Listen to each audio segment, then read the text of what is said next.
So it's a pleasure to be here with you all.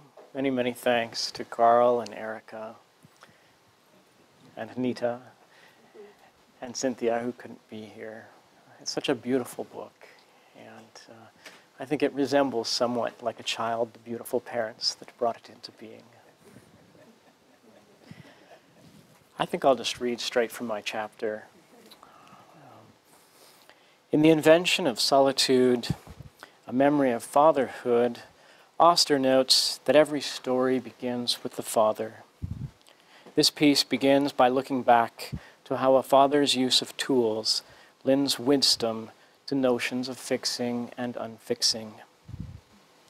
I look back to a time when I was doing graduate studies at the University of British Columbia, writing autobiographically about my relationship with my father. I was learning that much like life, curriculum is replete with mystery and ambiguity. I was learning to shift, to unfix my mistaken assumptions about what was permanent. In curriculum class last night, one of the students leapt up and wrote his definition of curriculum on the board. So maybe a bit of context. This was a class with Bill Piner. And for those of you who know his work, you can see perhaps the irony of a student jumping up and saying, "We really need some clarity here." I'd been sitting for a long time and hoped, like me, he had risen simply to rest his bum, and by shifting his weight, redistribute the wealth of blood to other parts of his body. But hopes are short-lived. Apparently, he felt that by fixing his definition to the wall, an important step in understanding would be served. Our task made clear. Right thinking separated from wrong thinking. With definition came purpose and a reason to exist. Now the real business of ordering things, developing schema, and organizing structures could begin. We had a center from which all lines of thought could flow. I, too, come from a long line of fixers, though I've never been much of one myself. It is my father who can fix everything.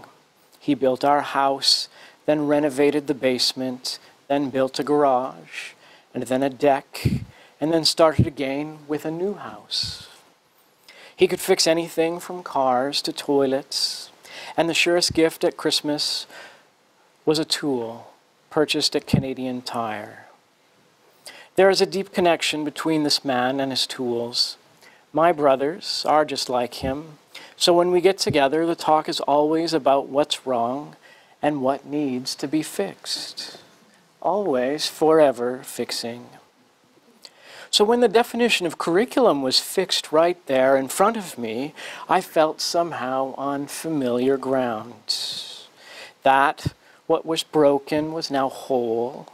That which was once empty whiteboard space now had purpose and value. Like the pouring of concrete, we now had a foundation on which we could build. But I also knew the illusion of fixing, being too fixated on a world where everything works. There was not a single day of growing up where my dad sat down on the couch to watch the Red-Green show and said, "I've got nothing to do tomorrow. It's all been fixed." A father's work was never done. In class that night, I'd wondered if I should say something, perhaps share Dahl's insight that vigor and possibility come from seeing anew, from seeing beside oneself. Perhaps even a little witticism that something fixed on a wall is not fixed at all. Perhaps, after all, we live in a temporal world. Ideas wear out as fast and even faster than our bodies. In Every Man, Philip Roth structures his story around operations the narrator has undergone. Perhaps that which we collect and canonize, our body of knowledge, should wear out like our bodies. Each generation then would need to discover its own body for its own time. We couldn't simply inherit our Father's house all perfectly fixed up any more than we could inherit our Father's body. Like Jardine, I've come to see the danger of fixing. Fixing seeks to eradicate difference, but it also eliminates openings and possibilities. But I am not a proponent of cutting family ties.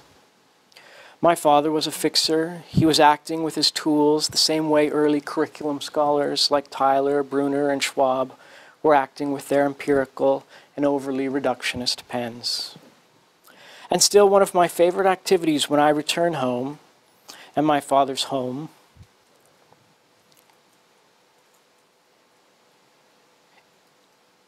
is still also home,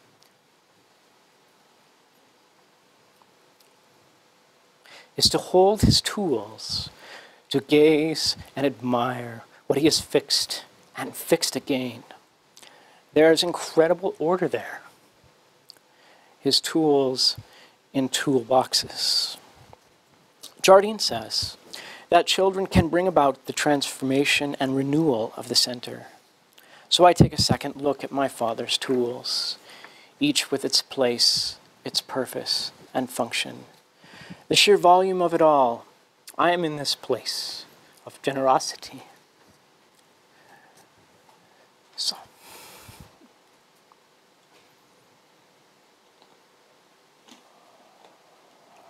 the sheer volume of it all, I'm in this place of generosity, somehow feeling my technical inheritance to tools, to technique, to problems and solutions, but simultaneously knowing that I can discover tools for myself, that I can even add to my inheritance, contribute to my Father's world, which is not dead, but ever alive in me and others who look back with a willingness to understand anew. This new life of my Father in me is new blood to me and new blood to my Father. Bereft of blood, says Jardine, the senatorial becomes merely senile. In other words, I will not be prostate to the past, though I will share its prostate. Thank you.